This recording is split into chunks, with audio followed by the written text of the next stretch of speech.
Jeanine, and Jeanine was my life coach when I went through a very difficult time in my life recently. Some of y'all do know, some of y'all don't know that I am recently divorced.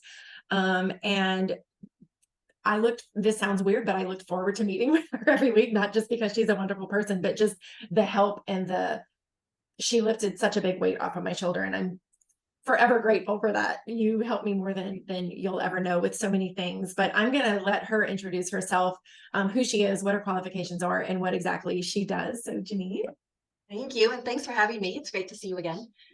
Well, I'm Jeanine Tripodi, and I am a Karuna Reiki master, a certified hypnotist, and a transitional life coach. And so I have been helping women for over 10 years, for about 13 years, and working with women to help them identify what they really want out of life and how to get it. I've used different modalities over the years, and I love the aspect of transitional life coaching because I get to combine all of those pieces of my 15 years of experience working with everything from energetic to subconscious to blueprints to creating life change with my clients. That's in a nutshell. I got it. So I did get some questions from several of my friends, some that are divorced, some going through it. One is actually in mediation right now. One is going through on Friday, and several are pretty confident that they will be filing for divorce soon. But I have to throw this in real quick. So this is her book, Shit Goes Sideways, which I love it. But something that I just love in this book, and then I'll get to the questions, it says, shit goes sideways, chaos happens. And when you can accept that all of this is part of life, the journey is less scary. And the idea of getting through feels more real because of this. And that, like, it's highlighted, it's dog-eared in my book. All of this is scary. It's so scary. And so with the questions, I'm just hoping that you can make it less scary for other people that are in this chapter of their life. Yeah. And I should have mentioned I'm an author as well. I wrote that book because 16 years ago, I lost my son, my newborn son. And I had it's a very, this book about intuition and life and how intuition folds in and out through our lives and how we can connect with metaphysical sides of ourselves as well. But through that book, when I wrote that in 2018, I created these 7 steps to survive life change and loss. And that was when I realized that my 20-year marriage needed to end. So it was this, not just laying out my steps that I've used throughout my life, but actually living them again and coming to that realization, which I really didn't expect. So my life experience is a lot of loss and deciding to leave a 20-year unhealthy marriage. So I do understand how difficult these life changes are. I've been there. So question 1, I was with my ex for 13 years and he had an affair. I divorced him. I still get triggered by ringtones, songs, and anniversaries. It triggers anger. Any tips on dealing with the triggers? Yeah, for sure. So the one thing I will always say to any of my clients who bring up triggers or any past historical traumas like that, I say, make sure you have a good therapist, because therapists are amazing and they can really dive into all of the mental emotional components. Coaching is very different than therapy, but it is like dovetails really nicely. So that said, there are several tools that I use and I teach my clients to use. One of them is an immediate sort of connection to your heart chakra, which will take you out of that moment and into your body, which grounds you. And it's tapping right in your, I always call it the horseshoe. And every time I go to say this, I can never remember the name of it. Sternum. right below, right above your higher sternum. So you tap fairly firmly. And as you exhale, either out loud or in your head, say, that's not my story. That's not my story. And essentially what that is doing is, whether it's your story or not, it's telling your brain to pause and like rewire that response. So the idea to get yourself out of the moment, it's a mindfulness technique, but it also allows your brain to pause and sort of rewire a little bit. So you're subconsciously telling yourself, that's not my story. That's not my story. Allowing yourself to rewrite another one. That works really well in the moment. You're being yelled at, you're in a stressful situation. I use it when I read the news, all things like that. But another really helpful technique would be to create new patterns. So changing the ringtone of the phone call of that person. So making sure it's not, you know, that's something that could be triggering the same ringtone. So you can make it a peaceful ringtone, even a instrumental music, right? Anything that's going to sort of shift the way you're responding, because our brains are trained to respond the same way, to look back what happened the last time, this is what I'm going to do again. It's like a rut in the road, and you're just trying to create a shift there. So changing the ringtone, journaling, taking mindful moments. And I would say one of the biggest things is getting to a place of calm before you respond. So if the phone rings and you know it, you don't have to answer. You can, if you feel the urgency, you can send a message that says, I'll call you right back.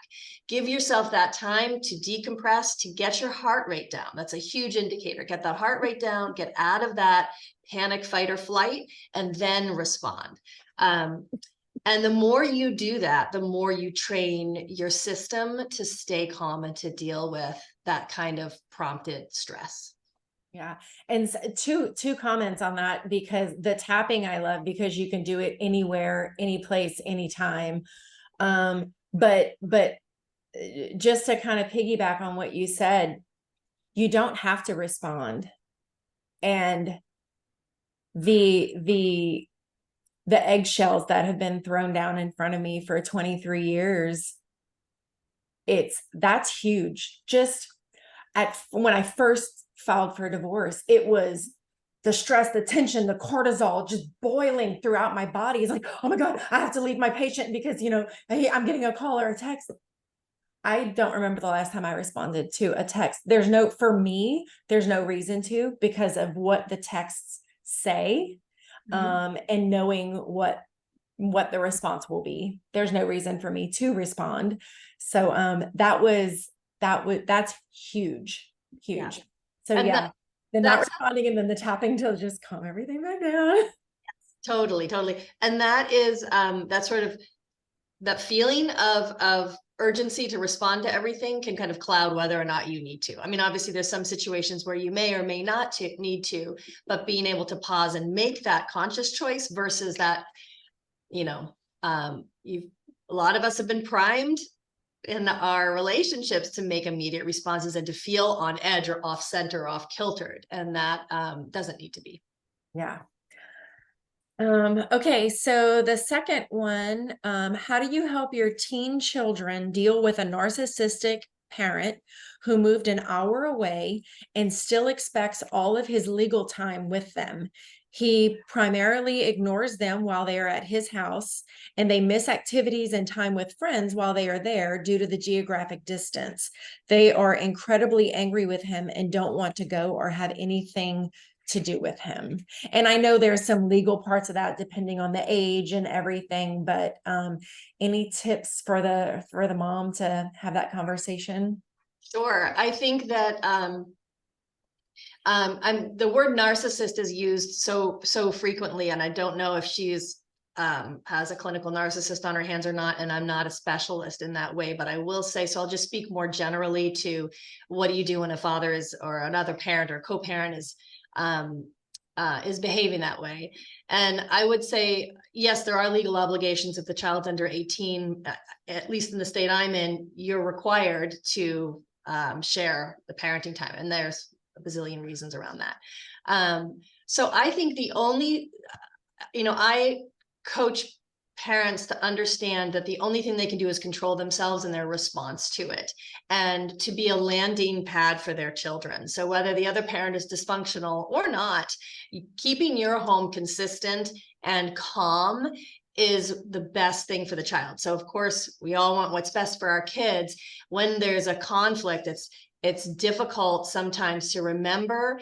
We all say, of course, we're going to put the children first, but all of the things that we do and the ways we respond and the way our kids see us respond can be tells. So focusing on breathing and never responding immediately. We just talked about that.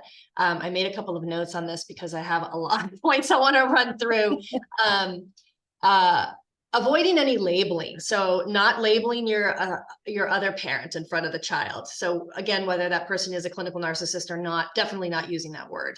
And definitely not saying any sort of diagnosis, whether it's had or not, because that kind of label, or whatever labels you put on the other parent, the child really does hear that they're half the mother, half the father, and can really own those labels too. So making sure, again, child first, let's just help them get through it. But one thing I really stress is validating your child's emotions. So they are going to feel certain ways, and they're going to potentially bring situations to you that say, this happened over there and it's not fair, or I feel lied to, or whatever it is. Without saying, yeah, that was a lie, you can say, everything you're feeling is valid. Just validate things like, what you're feeling is really hard. I'm sorry that that's happening to you.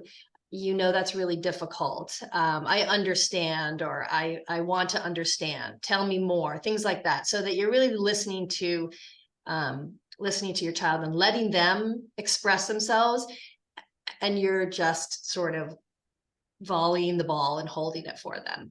Long term, like I know a lot of the women I've worked with are concerned, like, well, what happens long term with my kids if they start to believe all that stuff? I believe you have to trust the bond that you have with your kids. And the more you're a safe landing pad for them, and the more you're consistent, the more that they will eventually see for themselves. And it's really important, I think, personally, that they see for themselves. Yeah.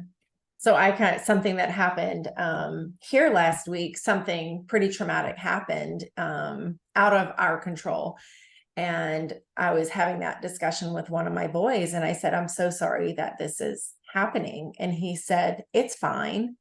And I looked at him and I said, actually, it's not, but that's okay.